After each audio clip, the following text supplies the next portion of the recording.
То есть счастливый брак, счастливая жизнь строится на взаимном удовольствии от мужа и жены, именно духовном, интеллектуальном, да? Да, конечно, каждый старается смотреть на внешний вид. Это естественно, потому что все равно мы все смотрим на это и будем смотреть. Но с нами в конце остается только духовные качества, только высокие религиозные качества, да? Сахиб ад-дин, та, у которой есть дин, религия, вера, порядочность, богобоязненность и так далее. Вот. То есть здесь я хочу сказать, конечно же, это не означает, что я говорю, что нельзя искать, или ислам порицает искать или смотреть на внешний вид. Наоборот, наш пророк Мухаммад, саллаллаху алейхи вассалям, из хадиса Мугира ибн Шуайба говорит, что однажды хатабту мар'ату аля ахди Расулуллахи саллаллаху алейхи вассалям, я захотел посвататься к женщине во времена нашего пророка Мухаммада саллаллаху алейхи вассалям, и он сказал: «Аназарта илейха, а ты посмотрел на нее сначала?» То есть брак по-исламски не означает, что это брак слепых. Нет, обязательно, шарт даже входит, обязательно, чтобы не было проблем, и потом необходимо посмотреть. Фаунзур илейха. Что такое назарта илейха? Посмотреть на женщину. Кто думает, вот в наш 21 век хватит ли нам, когда мы сватаемся или видим просто один раз женщину, девушку, чтобы просто потом на ней жениться? Ведь это, по сути дела, получается как игра в рулетку, да? Что у тебя выйдет, непонятно. Просто хараб мандай, этого не хватит. Вот это слово назар означает что? Присмотреться. Посмотреть означает присмотреться, спросить об этой женщине. Правильно? Узнать у соседей, у родственников, познакомиться. Поэтому есть такое понятие, как хитба. Хитба – это сватовство, да? Как это? Временное венчание, да? То есть до нике вы заключаете уже согласие, да? То есть просто увидеть не хватает, а просто спросить, узнать, поговорить. Если у нее тело нормальное, ум ее. Потому что согласно ханафитскому мазхабу, нашему ханафитскому мазхабу, шартом обязательным, одним из условий, да, не рукном, а шартом, при нике, заключении нике, является именно равенство между мужчиной и женщиной, да, в интеллектуальном и в духовном плане. То есть очень трудно сказать, насколько будет счастливая жизнь, если мужчина и женщина, у них разные интересы или разный уровень образованности. Желательно, чтобы они были одного чуть-чуть уровня приближенного, да? Вот. То есть очень трудно в семье говорить, не будет общих интересов, темы, общие темы.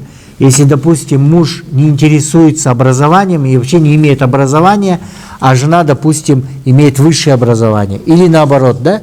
Чуть-чуть сложно. И поэтому в наше время иногда мы говорим, что условием для успешного, счастливого брака является, когда будет взаимопонимание между мужем и женой не только в сфере религии, не только в духовности, но и в интеллекте. Чтобы понимание было, да? Культура тоже играет большую роль, общие обычаи, схожесть, да? И так далее. То есть это очень важно. И поэтому в этом плане мы говорим о том, что счастливый брак, заключение, поиск своей второй половины, он выстраивается именно на как бы на не просто посмотрел, увидел и женился, да? Это может повести, а может и нет, да? Хотя это все предписано, рызк входит ваш. Уже предписано. Но все-таки сделать тадбир, а потом сделать таваккуль. Тадбир на арабском языке переводится как приготовить условия. А ракет, да? Поиск должен быть. Через искать, сравнивать, да, допустим. И после этого уже можно заключать брак. Но я хотел бы сказать еще о том, что до этого две крайности, которые сегодня мы сталкиваемся в нашей жизни. Первое – это феминизм, крайность, которая пришла с Запада, да, как не просто явление, а как реакция на ущемление прав женщины. Но, к сожалению, некоторые даже мусульманки у нас начинают как бы входить, разделять эти взгляды, да? Между тем, как в самом исламе женщина, она им занимает особое положение. Сейчас мы будем рассматривать. Особое положение, и именно шариат охраняет и защищает все права женщины полностью. Почему? Первое, потому что женщина, ее Аллах Субхану ва Тааля создал слабее, чем мужчина физически. И сделал мужчину ответственным за женщину и за семью. وَالرِّجَالُ قَوَّامُونَ عَلَى النِّسَاءِ. И мужчины, да, как являются опекунами женщин.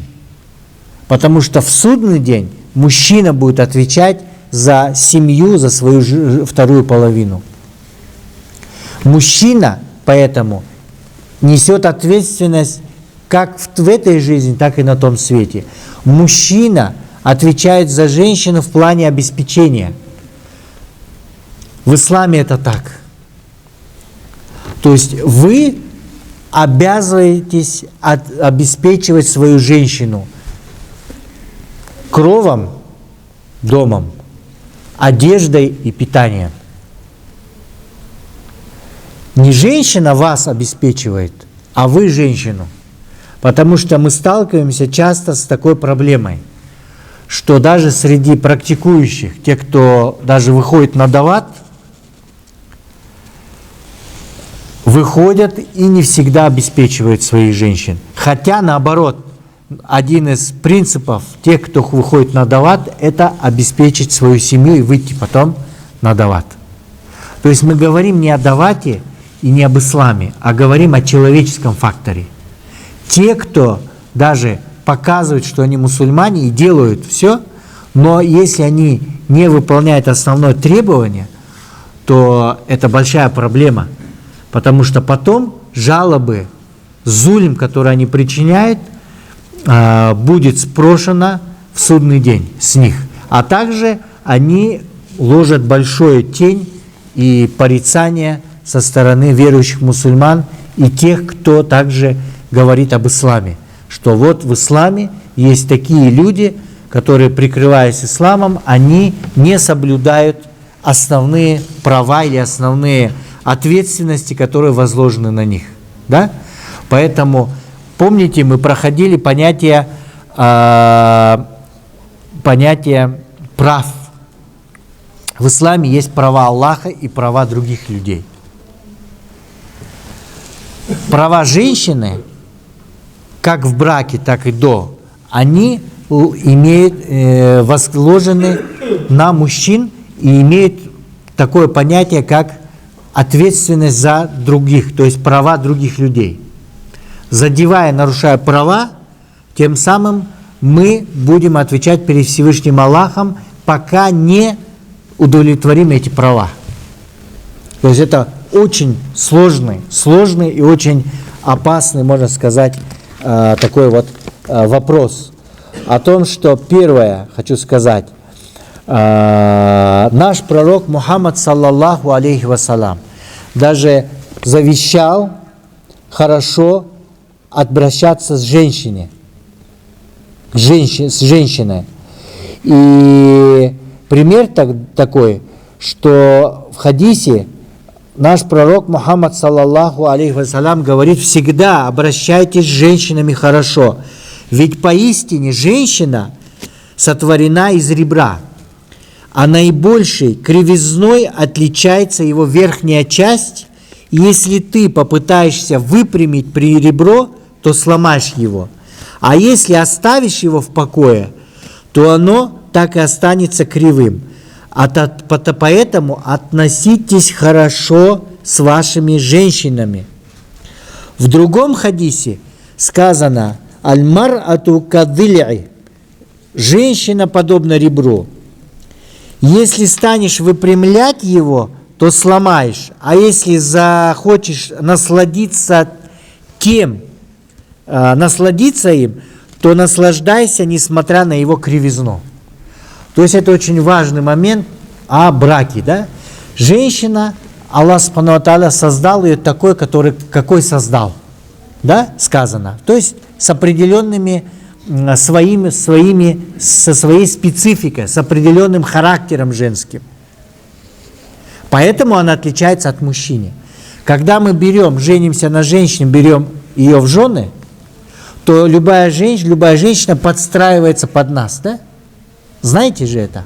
То есть она становится частью мужчины. Она подстраивается под семью, в которую она пришла. Под привычки даже мужа. Под привычки хайната, хайнине и так далее. Вот здесь вопрос. Если она подстроилась, это хорошо. Если она не может подстроиться, то есть осталась со своей кривизной, пришла со своей семьи, со своим воспитанием, понятно? Это называется это кривизна, да? И вы под свою семью начинаете под себя ее гнуть, можно ее поломать. Поломать означает привести к разводу. Развод может привести к этому. Если вы смогли ее приучить к своему воспитанию, к своим привычкам, то это хорошо. Если нет, она осталась с тем, с чем она пришла со своей семьи.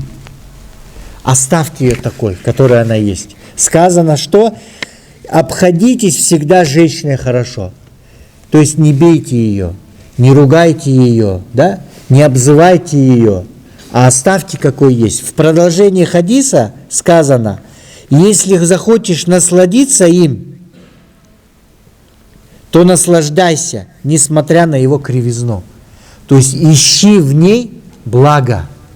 Понятно? То есть оставь такой, которой она есть. И в многих семьях бывает так, что некоторый разлад идет в семье, разлад, по причине именно то, что женщина приходит из другой семьи, она в семье в своей была королевой, да? Принцессой для своих родителей. Она попадает в семью, в чужую, и там чуть по-другому. Там другой ритм, другие требования, другие обычаи. И вот здесь начинает ее ломать. Да? И это адресовано не только хадису, а адресован мужьям. Он адресован в первую очередь хайнине. Да? Нельзя через сына ломать женщину. Да? Если она мягко, если она не заходит к вам, сохраняя свои эти привычки, то нельзя ломать ее, потому что если вы сломаете, это означает поломали брак, это развод. Сегодня в Кыргызстане, согласно статистике 3-летней давности, сколько нике, столько и идет талаков. Почти они на равных, почти идут. Обычно нике делают, женятся, замуж выходят, через 2-3 года развод. Вы понимаете суть, что проблема сама, она лежит в глубине, внутри, в отношениях. И поэтому, согласно хадису, ищите в жене, если даже не смогли ее исправить или под себя подстроить, наслаждайтесь другим, да, несмотря на его кривизну. То есть нельзя приводить это к разводу, чтобы поломалась семья. Оставьте такой, которая она есть, да, со временем. Это все забудется, все пройдет. Не обязательно человека ломать не только физически, я имею в виду ломать морально, да, психологически ломать. Потому что многие ломаются семьи из-за психологического давления, из-за стрессов. Именно это основа, да, что наш пророк, саллаллаху алейхи вассалям, нас предупреждает. Женщина, она приходит со своими, то есть как с кривизной. Под себя, если выпрямлять, бойтесь ее поломать, не ломайте. Поломать — это означает развал семьи, развал брака. И поэтому надо понимать особенности женского нрава, да, и принимать свою вторую половину такой, какой она есть. Не надо ломать, потому что она до замужества, она жила в другой семье. Для своих родителей она принцесса. Нельзя издеваться. Знайте, что ломая психологически, морально, да, издеваясь над человеком, вы издеваетесь над чьей-то дочерью. Знайте, что когда вы так относитесь, нет гарантии, что Аллах может испытать вас тем, что у вас будет дочь. И дочь попадет в такую же семью, и ее там будут ломать. И когда вы будете видеть и плакать. Да? Потому что Аллах Субхану ва Тааля справедлив, но Он, испытывая нас подобным зульмом, который мы делаем кому-то зульм, Аллах Та'аля дает нам испытать зульм, почувствовать, для того, чтобы мы исправились, чтобы мы стали лучше. Почему? Что Аллах Субхану ва Тааля хочет для нас блага, и хочет нашего исправления, и любит каждого из нас. Поэтому нельзя причинять зульм кому-то. Тем более мы говорим о своих супругах. Да? Вот. Поэтому необходимо наши отношения со второй половиной выстраивать именно на глубоком таком вот, на понимании психологии. Да?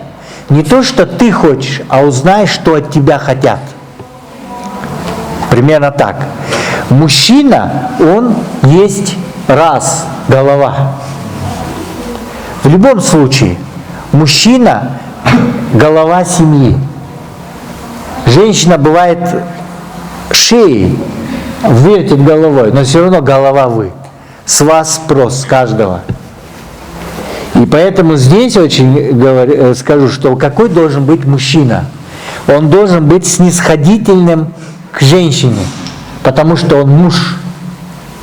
Нельзя уподобляться женщине. Если женщина говорит, нельзя уподобляться в языке. Понимаете? Потому что она создана женщиной. Она очень быстро говорит, очень быстро много может сказать. Вы же не говорите как женщина, следите за языком. Будьте снисходительными к женщине. Да? Прощайте, умейте прощать слова и оплошности, ошибки. В основном это язык. То есть не надо замечать мелочь. Женщина замечает мелочь. Вы не должны, мужчины, замечать мелочи. То есть, если вы будете благородно себя вести, снисходительно, то именно в доме тогда, в вашей семье, будет полностью мир. Стабильность, тишина, уважение, счастье. То есть всегда, поэтому наш пророк Мухаммад, саллаллаху алейхи вассалям, говорит, всегда обращайтесь с женщинами хорошо. Да? И я хочу сказать, что когда был последний хадж, хаджуль вада, да? Последний хадж, после последнего хаджа, наш пророк Мухаммад, саллаллаху алейхи вассалям, обратился с хутбой к мусульманам. И вот самое интересное, что наш пророк уделял женщине настолько важное значение, отношение к женщине, что в последнем своем обращении к верующим мусульманам он именно в последней своей проповеди он обратился к людям, да, именно в прощальное паломничество с напоминанием о том, чтобы мы, мужчины, хорошо относились к женщинам. Это, можно сказать, последнее слово, последнее завещание, последнее проповедь нашего пророка Мухаммад саллаллаху алейхи вассалям, когда он сказал: всегда обходитесь с вашими женами хорошо, ибо поистине они доверены вам, считаются аманатом, аманат, который дан нам, и вы не имеете права ни на что иное, если только не следует в их поведении чего-нибудь недостойного. Поистине есть у вас права на ваших жен, и у ваших жен есть права на вас. Вы вот примерно так. То есть женщина имеет право требовать от вас, чтобы вы хорошо одевали и кормили их. Это очень важно. И наш пророк Мухаммад саллаллаху алейхи вассалям, описывая нас, мусульман, говорит: «Акмаль аль-му'минина иманан ахсанухум хулукан». Наиболее совершенной верой среди верующих является тот, кто имеет наилучший нрав, характер, поведение, нрав наилучший. «Ва хиярукум нисаихим». И лучший нрав среди вас у того, кто лучше всех из вас относится к своим женам. Почему же наш пророк Мухаммад саллаллаху алейхи вассалям сказал именно, что лучший по нраву среди верующих является тот, кто относится наилучшим образом к женам? Почему? Ответ такой: потому что если мы посмотрим в общество, все мы в обществе стараемся показать себя, свою веру, да? То есть в намазе мы молимся и нас видят. Правильно? На улице, в мечети. Когда мы идем на улице, мы стараемся вести себя подобным образом, потому что мы мусульмане. Если у нас борода, топу, то, естественно, мне стыдно будет на базаре, допустим, грубо что-то сказать. Правильно? Потому что все смотрят на меня. Я как на сцене. На меня обращены тысячи, сотни глаз, которые говорят: вон он, идет мусульманин. Поэтому я на улице, в обществе, на работе буду очень любезным, буду очень приятным, буду очень мягким. Но дома я остаюсь один на один. Меня никто не видит. Меня никто не слышит. Только есть мои дети и моя жена. И где я могу часто всего не сдержать свой гнев? Я могу поднять руку на жену. Я могу оскорбить жену. Потому что я дома такой, какой я есть, без маски. Человек так создан, что он часто иногда одевает маску.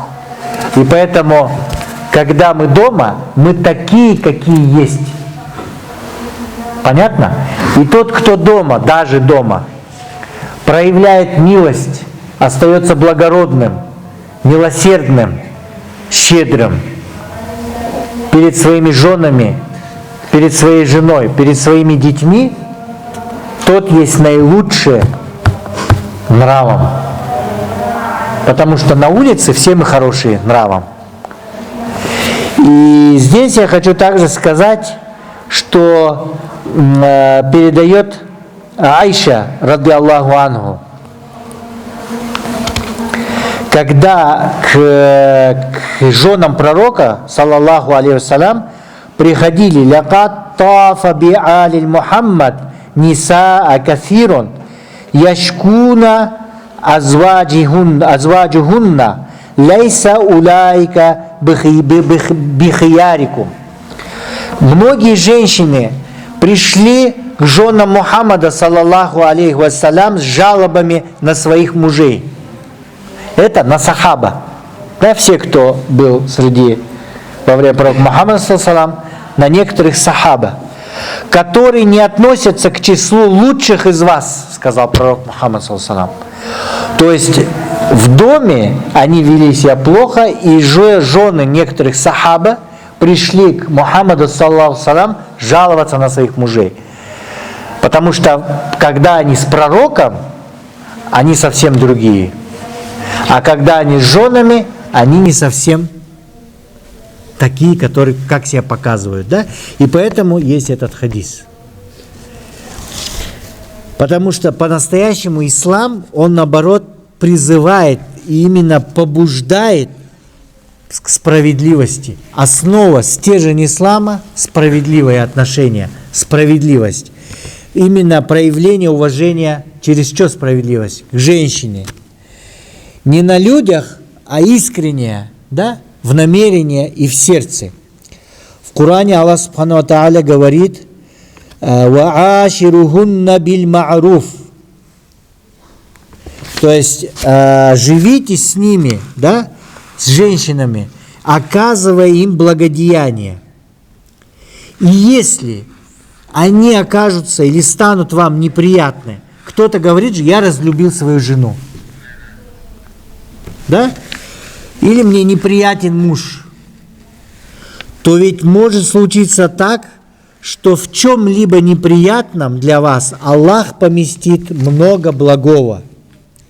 وَعَاشِرُهُنَّ بِالْمَعْرُوفِ فَإِنْ كَرِهْتُمُوهُنَّ فَعَسَىٰ أَنْ تَكْرَهُوا شَيْئًا وَيَجْعَلَ اللَّهُ فِيهِ خَيْرًا كَثِيرًا. Это аят Корана, сура «Женщины», 19 аят.